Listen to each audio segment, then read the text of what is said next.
Hello viewers, thank you for joining us today. Today Amelia and I are filming a video together and Amelia is going to tell us about her top 5 games. The 5 games that she likes the most in the world. The 5 best games of all time. Right now. For right now, of course, things will change. Why don't we get started? Maybe with number 5 of your top 5. Okay. So what is number 5? The Three Little Pigs, and it looks like a book. The Three Little Pigs, yes. By a yellow, it looks like a book. And what do you do in the game? Well, you roll the dice, and you can roll a window, a wolf, a roof, or a door. And the dice. Yeah. And there are 5 dice. And there are 36 tiles. And some of them have flower pots. And at the end, there are different prizes for, like, the most flower pots, or the most houses, or the tallest house. And then there are also extra points for, like, the first person to build a house entirely out of straw, and one out of wood, and one out of bricks. Yeah, you roll and re-roll, and then the symbols used to buy stuff, and wood is more valuable, bricks is more valuable still. Also, it's more solid, because what happens if you roll too many wolf symbols? If someone rolls one wolf, you can't re-roll it. But and if you get 2 wolves in one of your turns, you have this spin. You have this I can show it to the spinner, camera. and you see that there's 3 chances of straw, 2 chances of wood, and 1 chance of bricks.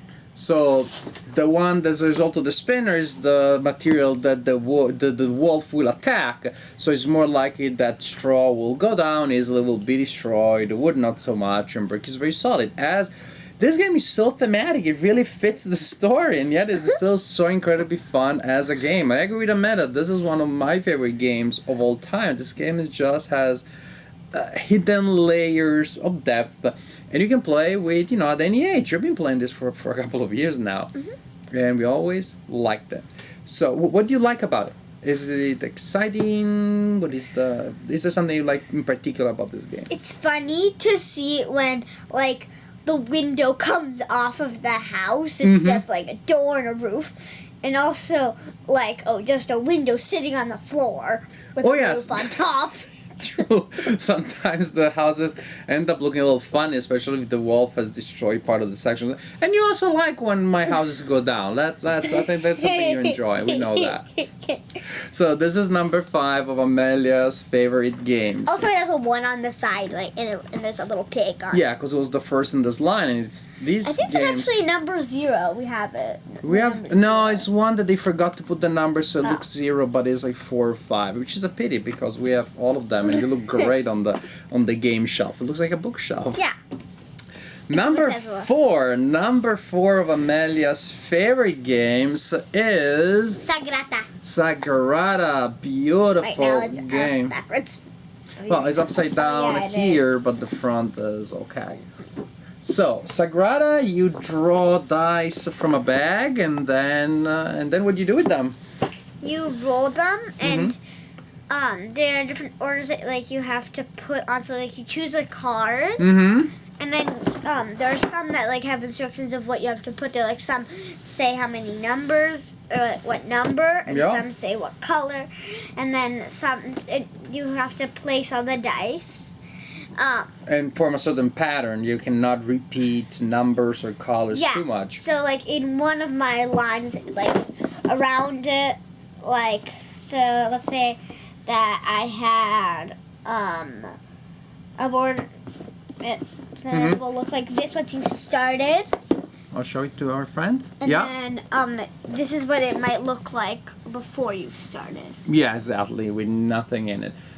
And the cards like this one then allow you to score extra stuff at the end, so that is great. But yes, you're forming a pattern such as this one. And so it's a really nice puzzle, and you're good at puzzles. You're good at that sort of stuff. Also looks incredibly pretty. Yeah. All of those shiny dice. Also, I bet it'd look really nice if, like, you got, like, if when you look on your phone, Mm-hmm. it's got that sort of flashlight. I bet it'd look really cool like next to the sun, or like if you shine that light Ooh. on your phone, that'd look really nice. Like if you play like in full sunlight, then those are really shiny. Like at the end, like Yes. that'd be like the best thing. Like you could get like your phone, and you could turn on the flashlight, and I guess it. Oh, as you look at the nice. pattern at the end, the pattern that you Yeah. formed as you're playing the game. That is true. That's absolutely true. And what you like? Some patterns are harder and some are easier. Some more challenging. Which ones do you like the most? Right now, I think right now I've only played one with numbers and then one with colors. I've only played those.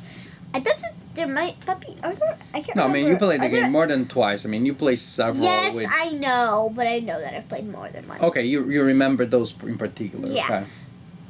Wait, are there any that are like that? In Sagrada that are mixed with different colors and different numbers that you have to make? I think can't so. remember. I think so. Well, that would be Yeah, yeah. fun now. Yeah, but definitely you like the challenging ones. That was yeah. Number 4 of Amelia's favorite games, Sagrada, dice game with an element of puzzle. Number 3, oh boy, this is a game we played a lot.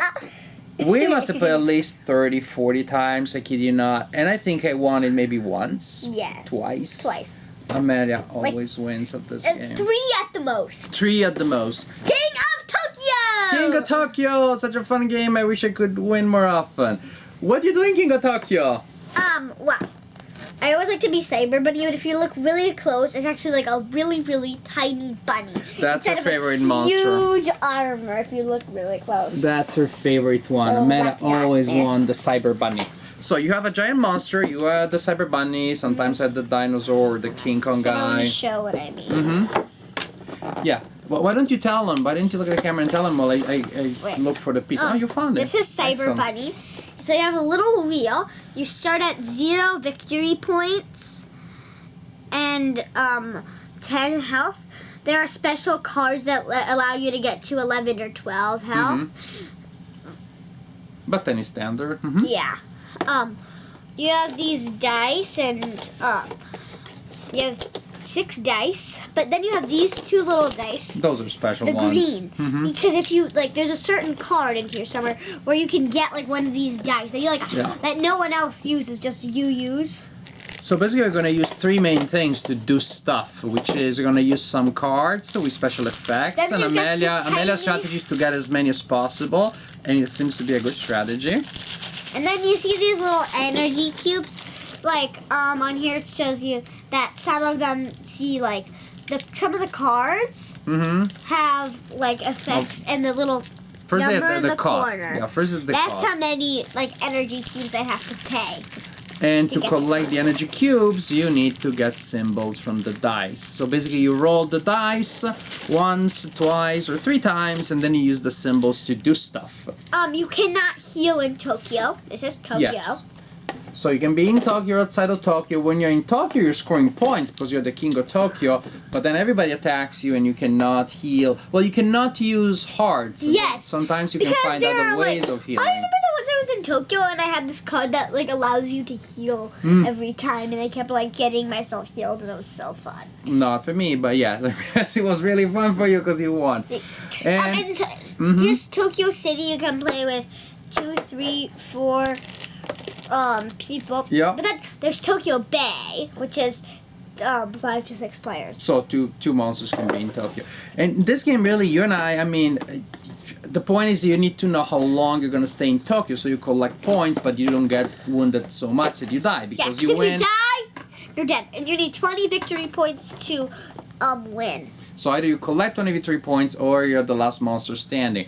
And very often the game ends because I die, because I take unnecessary risks. And Amelia doesn't. Amelia is much better at assessing risk than I am, and that's how it works. That's simply the way it works. But definitely fun, just an exciting, fun game. Also, we like King of New York, but it really doesn't make sense if you haven't played King of Tokyo, right? It's really fun because I mean I talked to somewhere in here somewhere. Yeah. And really, it's kind of different, but because really you have to build the New York, and then you have like one monster, like one prize is victory points. Yeah. And you still can't count. Like one is victory points, like it's like one victory point and one cube of energy, then two victory points and one cube of energy. Yeah. It's more complicated, and you break stuff to collect points. Yes. Now, as for number 2 of Amelia's favorite games, this is another one that we play to death. It's cooperative. Lucky enough, it's cooperative, so if I lose, she also loses. Not one of those where she wins against me. Which one is it? This amazing game.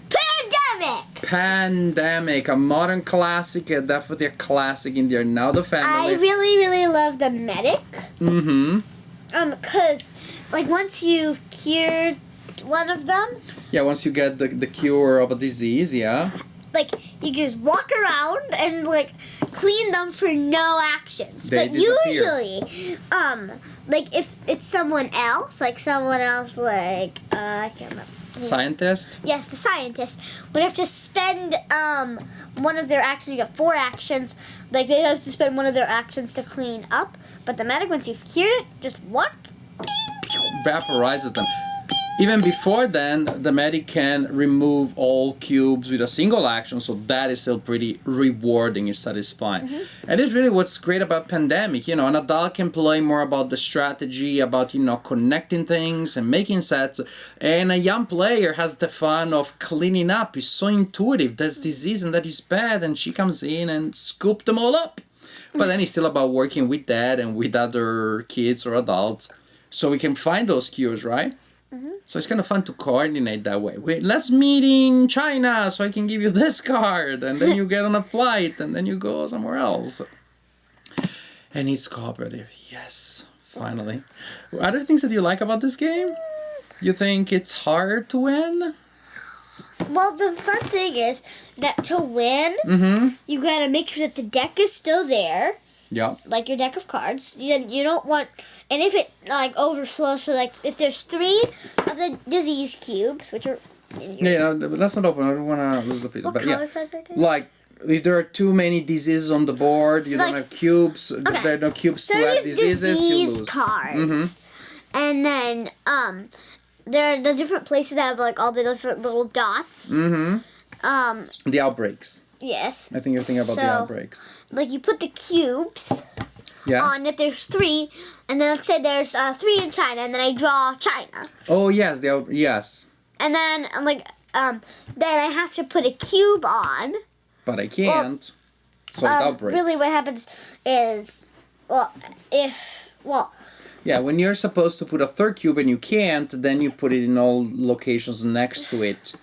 And that's called the outbreak. And then also you have to move the outbreak marker. If you get too many outbreaks, you also lose. So it's exciting because there's just so many ways of losing, right? You can lose because you used all of your cards. You can lose because too many outbreaks. You can lose because of too many cubes. It's just fun. It's a fun challenge. And I'm glad you like it because it's one of my favorite games. So it's fun. And we also tried other games. We tried Cthulhu Pandemic. I got a new Pandemic I still have to show you, Rising Tide. We're going to play that at some point, but not tonight. Because now we're at the most exciting moment. The moment that everybody has been waiting for. Number 1. What is your favorite game, Amelia? Sushi Go Party. Sushi Go, yeah, Sushi Go in general and especially Sushi Go Party, which is just like more Sushi Go. Okay, I mean, how can you go wrong with that? So you got this board, and then each year are always there. Okay, you see these little tiles, and you make up the menu. And if you add where is it? And let me show without. So instead of the classic Sushi Go deck, you have mini decks, and you combine them together to make a Wasabi. deck. So It says next Nigeria you play is worth 3 times as more. you like that one? And then I know that. I so never scored. you have So you place, for 1. example. Okay, wait. Can I make a menu? That's one of my favorites. Sure. You know what? I'll hold it. I'll hold it like this so that the menu, they can see it and it doesn't, and the cards don't fall. Yeah. Box. Wait. You need to place the rolls here. The rolls, Maki rolls. This is what we use because, actually, usually we use this side with Mom, but True. this is what we would use if we play it Mom together. doesn't always play. So yeah, so you place those tiles here that create the menu, and then you Wait, I'm take the looking for my favorite corresponding, one that's your fruit. corresponding mini Wait. decks from here I'm to looking for form the fruit. deck. Okay, here it is. And then you play Sushi Go, but the point is that you have created a different. You can create a different combination, a different menu every time. And these new cards, new types of food, they really change the game. They do. The game does different things. Sometimes Look there's at the more miso interactive. soup that looks like an old man. That is really funny. I know. And it's just 3 points though. Appetizer. The other mommy are so cute. Wait, where's the eel? I can't find the eel. Yeah, where's the eel? Yeah, you're. Oh, here there are more tiles. Oh, Here it yeah, is. there they are. I was looking for some of these. Eel is there, right there. Eel. Eel is a new card from Sushi Party Go. I cannot remember Sushi Go Party. It is a new card, and I like it very much because one, you get a penalty. Two of them, you score points. The idea is that the first time you try eel, you may not like it. It's an acquired taste. One more. Any more? Tempura is an old card. It was also in the basic set, but it's still cute. Oh no, Omnigiri. Onigiri. Onigiri. Oh, I love onigiri. Okay, so this is for how many different shapes you get. Wait, let me show you. Yeah. So it's right here actually.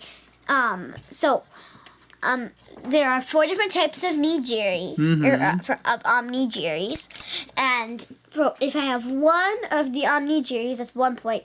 2 different shapes of omnigiri is 4 points. 3 different shapes is 9 points, and then this is the hardest.